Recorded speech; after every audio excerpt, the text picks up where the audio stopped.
Yo, it's shaking. It's breaking news here on the Orange Bloods Texas Football Channel. I'm Geoff Ketchum. That's Anwar Richardson. Do us a solid. Smash that like button. Join the channel if you're brand new and you're checking out the Tariq Milton breaking news story.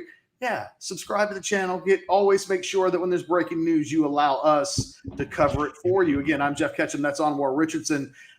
Anwar, Iowa State wide receiver transfer Tariq Milton, a senior 5'10" wide receiver who caught 15 passes for 278 and 3 touchdowns a year ago, including one against Texas that maybe sticks out more than any other, announces on Twitter and social media in the last 15 minutes that he's going to be playing his senior season with the Longhorns. Your thoughts? Sarkisian has been talking about wanting to add in receivers. That's kind of been one of his things, receivers, linebacker, not happy with the depth that he has there. So being able to, he talked about like if there's someone available, they would definitely take him. So I don't think that comes as a surprise at all. I see him catch as a guy who's here for depth more so than anything else. He's, there's nothing on the resume that you look at and you say, oh, wow, maybe in 2019, he had a good season, 35 receptions, 722 yards and 3 touchdowns. But outside of that, he's just, been a guy who's been around. He's had some injuries. So to me, I just look at him as one, he fits the Sark prototype, which is speed and speed and speed. But I look at him as more of a depth piece, more of a depth component, more than anything else. And so, when Sark also talked about Ketch losing some guys in the transfer portal. So I think this is just kind of like a replace. You would say, who's replaced for like a Marcus Washington or some of these other guys who went in the portal? This is the guy that we're talking about, is Tariq Milton. Yeah, look, they're not going to be up against the 25-man scholarship limit. That's gone as of last week. They're under the 85-man scholarship, and they'll probably lose a couple of guys in the summer before August just because that is what always happens. Sarkisian mentioned that they might still go up to 36 or even 37 incoming players when the team gets together in August. They're at 33 now, at 34. So you would expect there to be some movement. I don't know. I don't think he's a like for like with Marcus Johnson, right? So Marcus Washington, earlier in the day, former Texas receiver commits to Nebraska, leaving the program just a couple of weeks ago after spring football. They aren't exactly the same kind of players. And if he's healthy, Tariq Milton's a faster, more explosive receiver than Marcus Washington. They can both play on the outside. Milton has played some on the inside. I would say, you mentioned that there wasn't really an oh, wow kind of factor to Milton. The 2019 version of Milton's got some wow to him in that he averaged nearly 21 yards per catch. So as a sophomore for Iowa State, he was one of the most explosive receivers in the Big 12 with regards to yards per catch. And you can watch his 2019 film that's on YouTube, and you'll get it. You'll go, oh, this guy can play. The problem is he got hurt in 2020 with, I think, a pretty severe knee injury. And you can see that in 2020, the COVID year, he caught 15 passes for 102 yards, and the yards per catch dips down to 6.8. Comes back a year ago and basically averages a catch per game with the Cyclones, still averaging almost 20 yards per catch at 18.5, but more of a bit player for the Cyclones. This feels like Sarkisian's building some depth, replacing the loss of Washington, getting him some Jordan Whittington insurance, and he's taking a little bit of a lottery ticket approach to a guy that 3 seasons ago looked like a future NFL player, hasn't recovered from these injuries, but maybe in a new environment, maybe in a different situation, he can come close to that, at which point you would say, I think this is a pretty good addition. It comes down to what version of Milton we're getting. If it's anything close to the 2019 version, this guy can help you win games. If he's a guy that really couldn't get on the field much for Iowa State in the last 2 seasons, maybe he's a solid depth guy.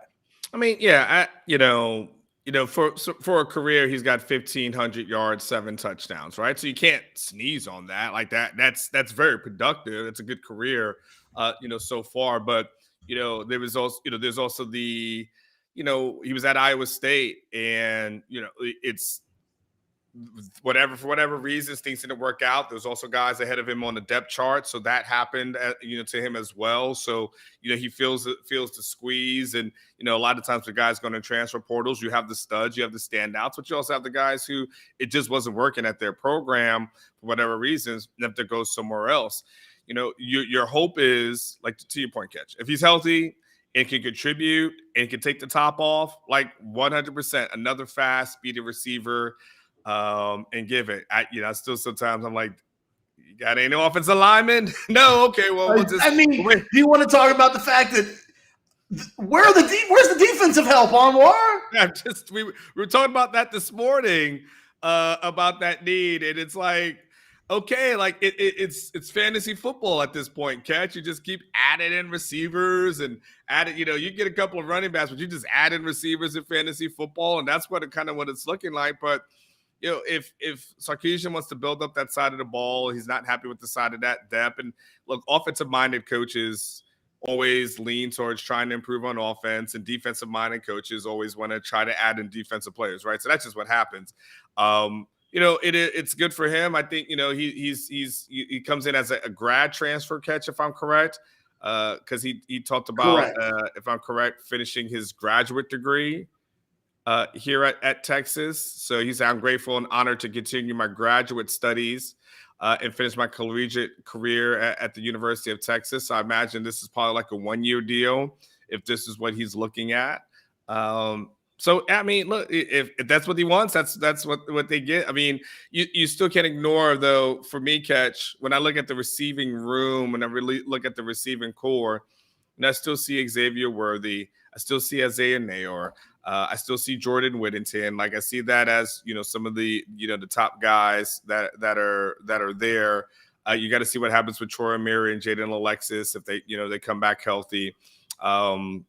It's interesting that Coach Sarkisian was concerned about health, and then he brings in a guy who's been a little bit injured, throughout his career. So he's got to hope that that guy is healthy. But you got a Jai Hall, from Alabama. So they've got, and then of course my man Brendan Thompson will be coming in too, and that's a speed guy. So he's probably competing against a guy like Brennan, who has all-world speed, right, Catch? I mean, all-world, certainly among football players. Speed. So that becomes Tariq's, I think, challenge going forward is, in that, like, how do you fit in here in a room that, I mean, it's kind of stacked a little bit, Catch? I'd be pissed if I was a receiver that you haven't named yet. Oh, yeah. You know what I mean? Like, there's some guys that did okay in the spring. Yeah. And they already had to be thinking, where do I fit in? Like, how do I get on the field? And now another guy, the one thing you would say about this guy, man, is when he's healthy, he can run, and he's played a lot of Big 12 football. I mean, he's a sure thing. At worst, you're getting a guy that's had success in the Big 12 and has scored touchdowns against most of the teams in the Big 12. I mean, he's only got 7 career touchdowns, but I was looking at he scored against Texas. He scored against a number of other teams in the league. I mean, they added a good, solid player. If you're one of these younger receivers on the Longhorn roster, though, the ability for you to get on the field this year just became a little more difficult. And it's got to make some of the players that remain behind on the wide receiver depth chart, who aren't Isaiah Nayor, who aren't, Xavier Worthy.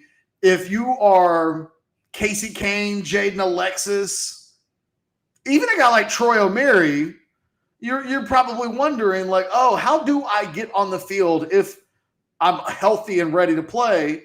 A Savion Red, true freshman. I mean, that kid's probably looking at a red shirt for no other reason than he's entering probably the most talented position room in the entire program. And, this guy makes you a little bit better.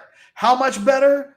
I don't. He doesn't add a win to your one-loss record. This doesn't. If you're thinking 8-4, this doesn't make you go 9-3. Mm-hmm. But I think, if you're under 85 and you're just looking to improve your depth of your team, I think he certainly does that. It's just that he doesn't play defense. And at some point, you would like to see them add a defensive version of this kid, right? Yeah. Show me a linebacker out there who was a badass as a sophomore, but hasn't done it in a couple of years, but needs a new platform. Like Texas needs edge rushers. They could use a little bit more experience in the secondary, if at all possible. They needed, linebacker depth. And clearly, we talked earlier in the day about the linebacker who's transferred or is visiting this weekend from James Madison, DeMonte Tucker Dorsey, otherwise just known as Tuck. He would be a guy that gets them in that direction. And if they really have a couple of scholarships left over beyond that, just for me, my final statement before we get out of here with this breaking news video here on the Orange Bloods Texas Football Channel, those spots have to be reserved for getting the defense a little bit better. Just my opinion. Yeah, I mean, like Ketch, like you said, you want the James Madison guy, and anybody else who can help you out at defense. It would be great. It's good to stack on all these offensive toys and load up. But there's a need for an edge rusher. There's a need for the linebacker position. Like there's needs on defense. It's not for lack of effort. And I will say that. Like I'm not going to like bash them and say they're not trying. Like you just got to pull the trigger. You just got to get one of a couple of these guys to commit. So good for Tariq. We'll see how he fits in. I believe they start training on May 31st. If you're a couple of guys who are on the low end of the roster, your job just got a little bit, difficult, but boy, Catch, you're going to have to be a hell of a lot of quick passes to get to these guys. Because if we're asking Quinn Ewers, to count to 4 or 5 Mississippi, I mean, it could be a little bit tough. So, I mean, there's going to have to be some hiding of some deficiencies, and maybe these quick guys can do it, but I still feel I'm like, Quinn, somebody's got to make sure you stay upright, buddy. And I don't know if you buy those guys isotoner gloves or what would you buy them here, but you're going to have to do something to make sure you survive this season. Steve Sarkisian is telling us that this team's going to have to score a lot of points this year to win games, to win the volume of games that it wants. This is a kid that gives the Longhorns an opportunity to make sure that if there's an injury, they're not sidetracked like they were a year ago when they had injuries at the position. They're going to be looking to score points. They're going to be looking to be explosive on offense, and an injury or two is not going to sidetrack them from being able to do that at the skill position players. Look, I'm Geoff Ketchum. That's Anwar Richardson. We will be back tomorrow. We already did like a 2.5-hour show earlier in the day. That if you haven't caught our Monday overreaction show, it's on the channel. Believe me, we wilded on that video. Like we were two wild hosts. AAU basketball talk, lots of football talk, Red Velvet talk, which I still can't believe was a thing earlier in the day. But I am so, the truth of the matter is that Anwar, I learned the one thing that I'm going to learn today at like 10 o'clock in the morning. It was all downhill after that. By the way, if you're wondering, these are my soccer cards, my Liverpool soccer cards in the background. He's 5'10". I'm answering Billy. He's 5'10". Really? We got to go, though, because we're up against it from a clock standpoint. Again, like the video, subscribe to the channel. We'll be back. Until tomorrow, you guys take care of each other. Later.